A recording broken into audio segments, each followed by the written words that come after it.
Nigeria secures second major gas investment in 18 months with Shell's $2 billion offshore gas project.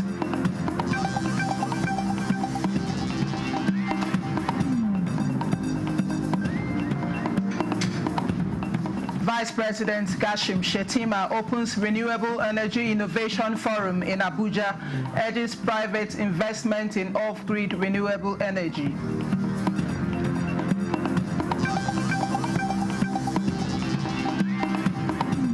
Governor Peter Mbah of Enugu State defects to APC with top government functionaries in the state.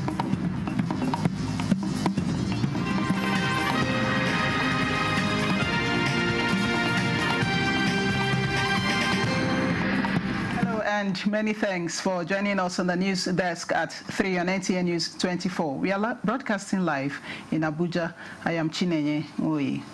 President Bola Ahmed Tinubu has welcomed Shell's $2 billion final investment decision, FID, on a new non-associated gas development project in the shallow offshore Highfield located in oil mining lease OML 144, slated to begin production in 2028.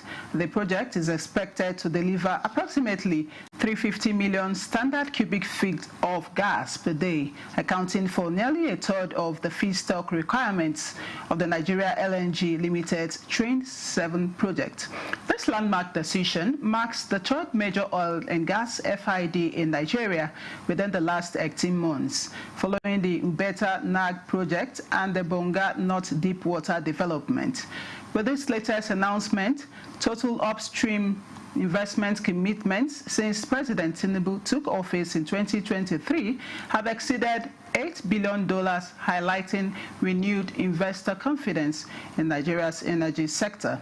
Special advisor to the President on Energy, Olu Arewolo Vehijin, emphasized the significance of this project in strengthening Nigeria's gas export capabilities and domestic energy access. She noted that with the Ubeta and high feeds secured, the NLNG Train 7 project can now move forward with confidence, creating jobs, reducing import dependency, and increasing foreign exchange earnings through enhanced LNG exports and LPG supply.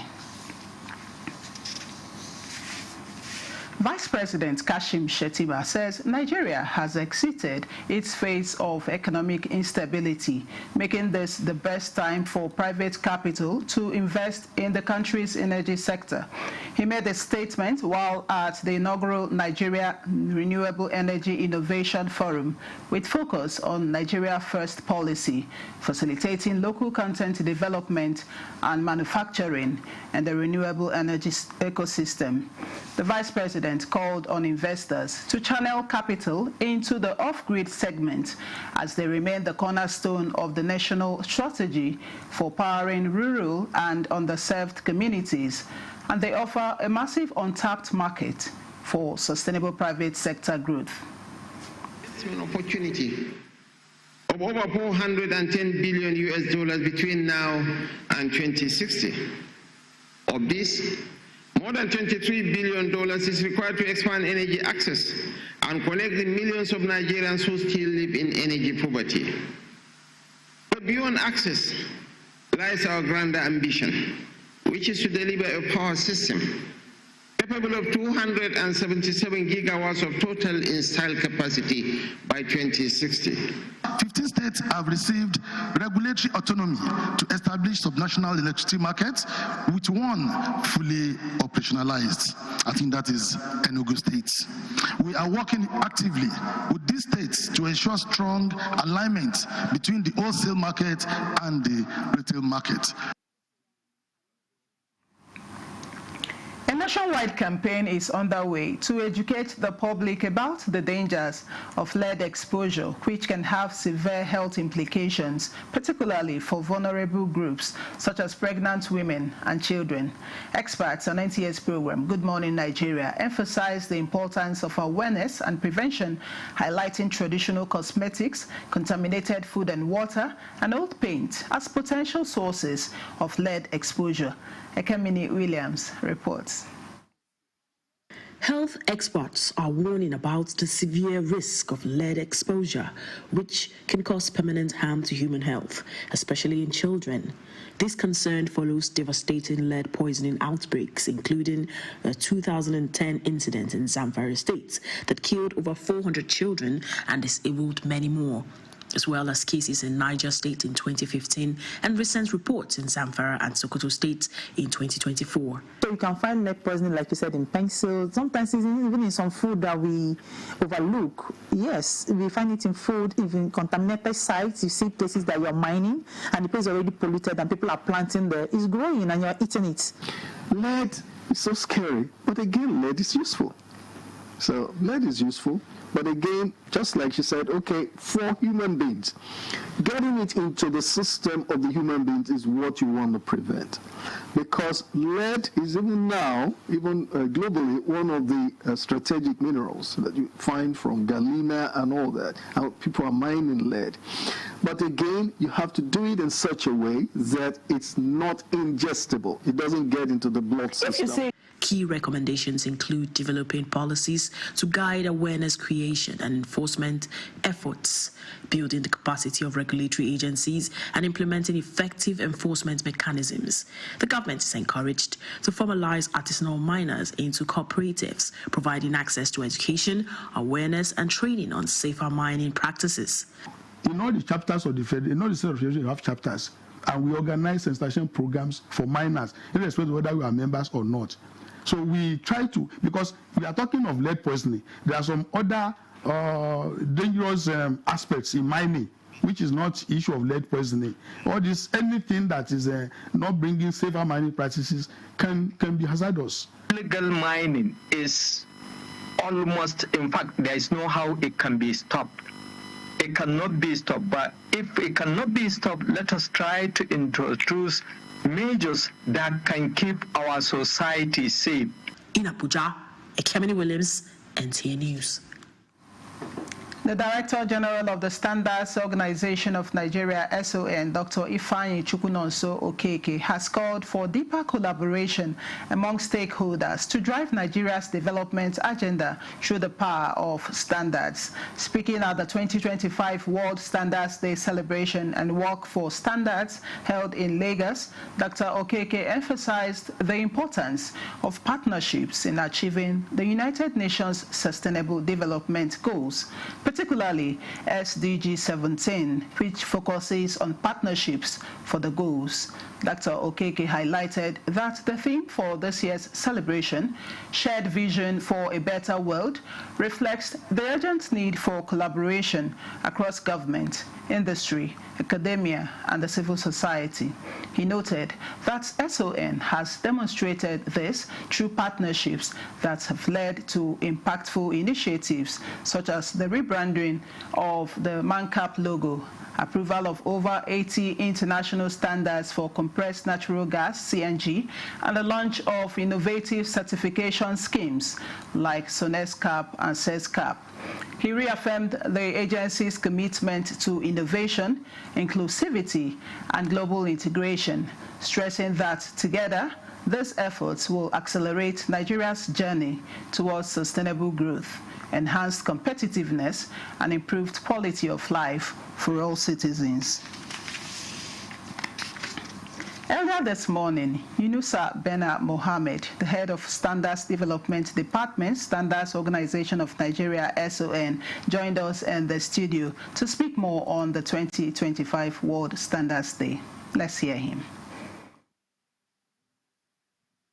And if you look at the theme of the year, which of course is a shared vision for a better world, and the shared vision for a better world is also to spotlight the SDG 17, which is partnership for the goal. What is the goal? The goal here is that standard. And of course, you need collaborations from all stakeholders to know the importance of standard, to know how they contribute to the development of the standard. So standard and the World Standard Day is a very important day in the ecosystem of standardization. And the international community, particularly the leading international bodies, the ISO, the ITU, as well as the IEC, jointly form and make sure that this celebration continue to hold every year. Interesting. Now, how is SON addressing the challenge of substandard products here in Nigeria, particularly in light of increasing imports and e-commerce? Yes, it has been a very interesting area, particularly taking to cognizance our responsibility, our mandate. Our mandate, of course, by law, is that we are responsible for the establishment of standard and also ensuring that we enforce the standard. The standard are to ensure that our conformity assessment program, which of course is to ensure that goods that are manufactured locally and those that are manufactured abroad meet the required Nigerian industrial standard. So any product that is manufactured according to the requirement of the established standard, either international standard, depending on the context. However, our concern is that every product must meet Nigerian industrial standard.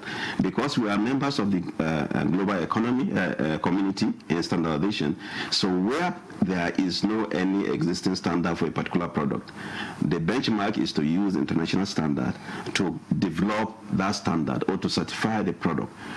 And on that note, that we have set this conformity assessment scheme for SONCAP, which is Standard Organization of Nigeria Conformity Assessment Program.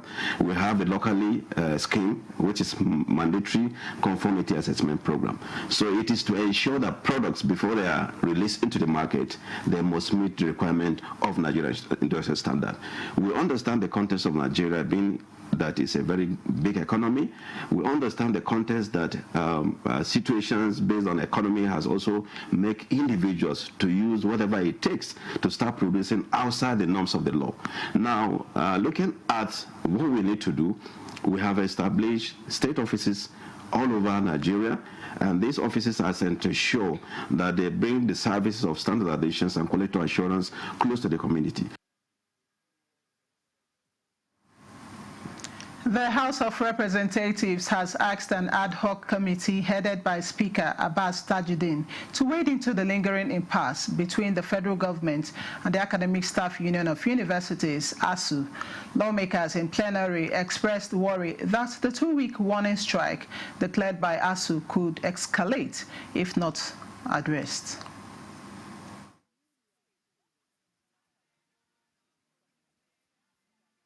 Such industrial actions have escalated into prolonged shutdowns that disrupt academic calendars, derailed research, and deepen the frustration of students, parents, and lecturers alike. The House urged both parties to exercise restraint, embrace constructive dialogue, and prioritize the interests of students and national development above all other considerations. To a motion of urgent national importance by Representative Abdul Samad Dasuki, the House called for intensified military onslaught against renewed wave of banditry in Sokoto State. Nigeria's diplomatic relations with Niger Republic has heightened security pressures across the northwest and northeast regions, particularly in states that share borders with Niger Republic. Urge the Nigerian armed forces to immediately reinforce deployment and enhance joint operations in Kuchi area of Kebe Tambuwal local government to secure lives, property, and farmlands. Finally, mandates the committees on ECOWAS Parliament and Foreign Affairs to help normalize relations with neighboring states, especially Niger Republic, to enable cross-border intelligence sharing and regional cooperation to curb arms flow, insecurity, and transnational banditry in our border communities. The House of Representatives is set to commence investigation into alleged mismanagement of oil spill cleanup funds in the Niger Delta region. At an inaugural meeting of the House Ad Hoc Committee, lawmakers pledged to ensure justice for affected communities towards addressing years of neglect and environmental degradation. Our objectives are clear.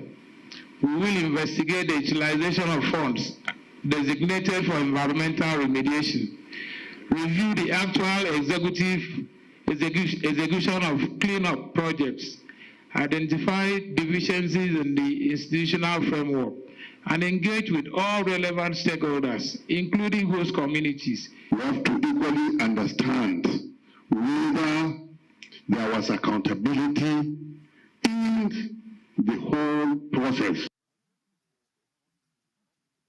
Another public hearing by the House Committee on Alternative Education focused on 4 bills seeking to establish vocational and skill acquisition training centers across geopolitical zones of the country. Another medium where a child can have a choice as to go to the conventional school system or to go to the alternate school system. The curriculum is being prepared, and I'm sure it's going to encompass the 3 E's. That is the morality education, the modern education, and the skills education, that's skill training. This is the news desk at 3 on NTA News 24. We'll take a break here. There will be more reports when we return. Do stay. And the National Productivity Order of Merit Award goes to the only tomato paste manufacturer to win the National Productivity Order of Merit Award by the Federal Government of Nigeria, endorsed by the Association of Private Medical Practitioners of Nigeria. This is an evidence of 100% natural goodness, great quality, and great taste. So eat healthy to live longer. Use Arisco tomato paste and products. 100% natural tomato. Better food now. Buy now and enjoy up to 20% discount. Arisco tomato paste, taste of Feel the power of precision, engineered to perfection. Every component is crafted with care, and each design is meticulously tested. From concept to creation, our engineers push the boundaries of technology, seamlessly blending performance and sustainability with a deep commitment to African ingenuity. Introducing the CNG Boss, a remarkable achievement in engineering designed to operate on compressed natural gas, a cleaner and more sustainable fuel alternative. At Innocent Vehicles, we proudly lead the way in creating greener mobility across Africa. And it doesn't stop there. From SUVs to sedans, spacious buses to electric cars, Innocent offers a wide range of models designed to meet every need. Innocent Vehicle, the pride of African Road.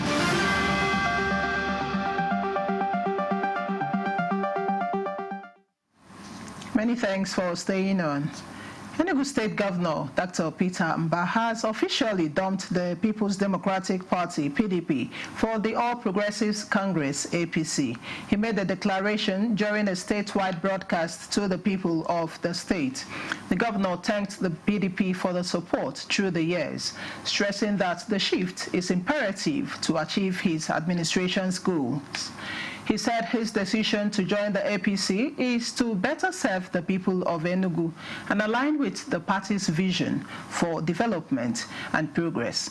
The governor also reiterated his commitment to advancing the state's interests and expressed confidence that the APC platform would provide greater opportunities for collaboration and growth. Governor of Oyo State, Seyi Makinde, says defection is not peculiar to only the People's Democratic Party, PDP, emphasizing that the leadership of the party is not bothered about the gain of defections of its governors, senators, and others.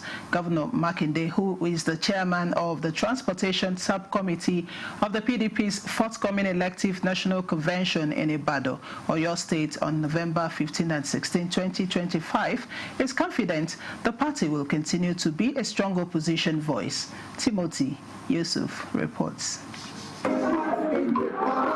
First, at the Legacy House of the PDP was the inauguration of the Transportation Subcommittee. As the National Convention host, Governor Seyi Makinde explained that the defection of some PDP governors to the ruling All Progressives Congress, APC, was of no consequence. I would say yes, it's a challenge that we have to look at, but in all of this, the question is, where are the Nigerian people and what are their expectations. For the challenges confronting the PDP, its leadership says democracy is all about conflict and conflict resolution, and also resilience.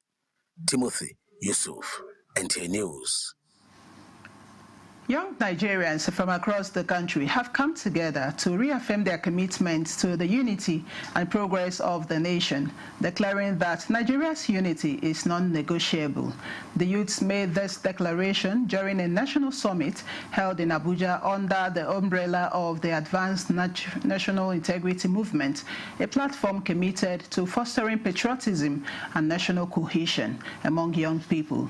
The summit, which brought together delegates from diverse ethnic, religious, and political backgrounds, served as a melting point for discussions on Nigeria's future. The participants believe that instilling integrity in leadership is key to building a stronger, more inclusive Nigeria.